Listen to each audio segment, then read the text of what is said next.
Let's model a stylized sci-fi crate. In Blender, in Edit mode, select all edges and subdivide. Select edges bounding the corner. Press V to rip these edges and right-click to leave them in place. Select an edge and Ctrl L to select all linked geometry. Press Delete to get rid of everything that's not in this corner.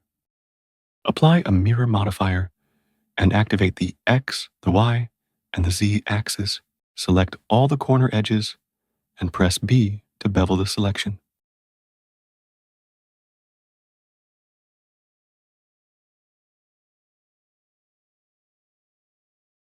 Select the edges of the corner triangle, then right-click and choose Offset Edge Slide to create surrounding geometry for the bumper shape.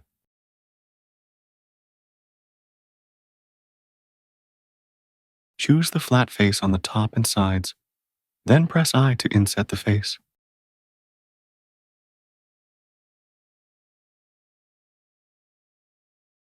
Forgive some of my slow operations. This video is actual speed, and my processor is a bit outdated.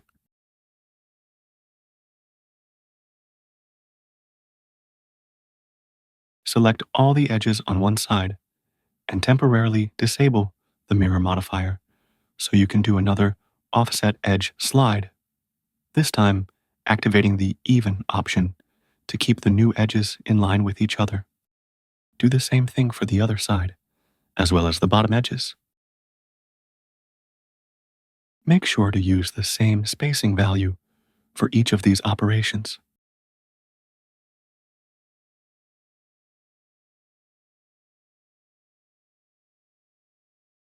Do-do, do-a-doop-dee-doo.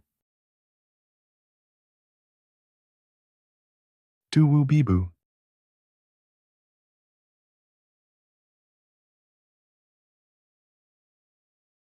Loop, select all these new edges and press B to bevel them.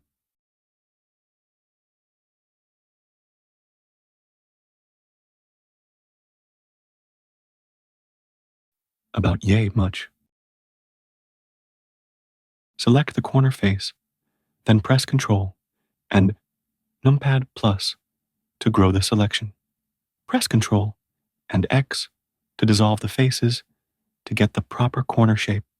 Grow your selection again and press E to extrude this selection outward. This will create the corner rubber bumper shape.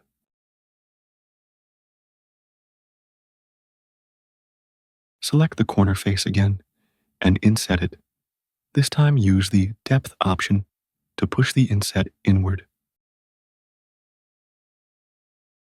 Inset the same face again, use the depth option again, but this time push the inset outward. Re-enable the mirror modifier.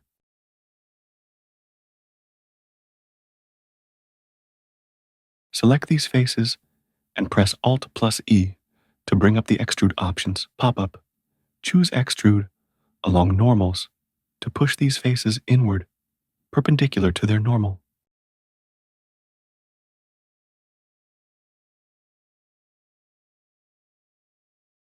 Select this face and press Alt plus S for shrink fatten and push it inward to smooth out the inner corner here.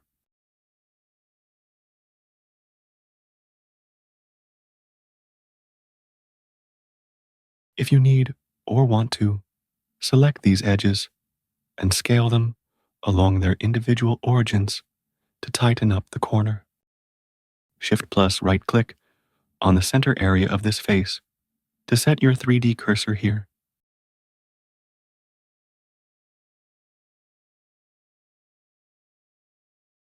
Choose Mesh, Add, Circle, and adjust the radius to fit.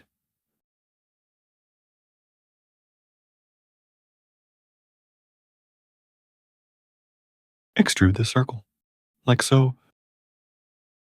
Select these faces and extrude them inward along their normals, like before. But not like before, less than before. We should have done these at the same time, so I guess you can extrude them inward now, like before, just now before, not Before. Select all these faces, and these too, and inset them. Thusly,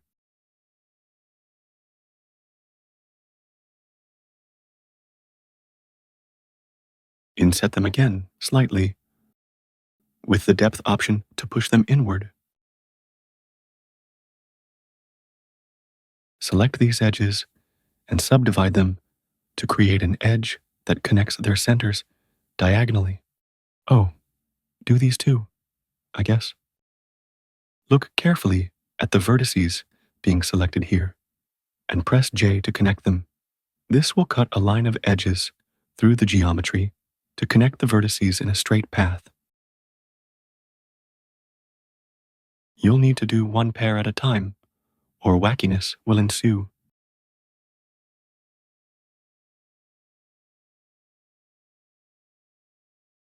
Select these vertices and dissolve them with Ctrl X to get rid of them. I do not like the way they look. Subdivide these edges to create a vertex right at their centers. Select these specific vertices and press J again to connect them all in a path of edges.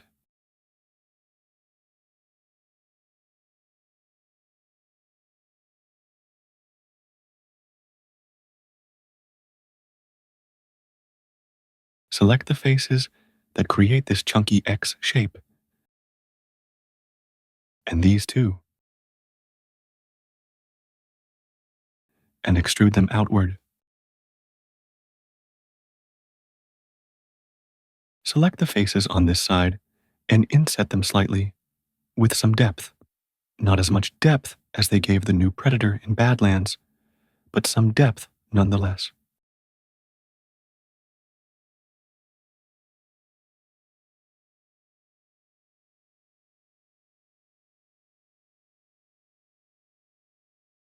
Now inset with depth outward,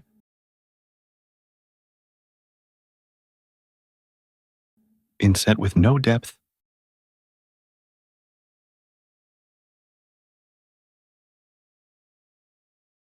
and finally extrude inward.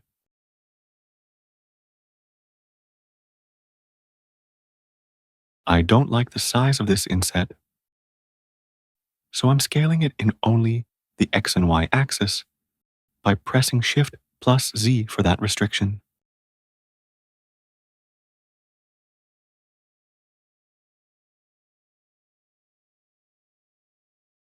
While you watch me scale this painfully slowly, go to the Object's Data Properties tab, add a new color attribute, choose Face Corner and Byte Color for this new attribute.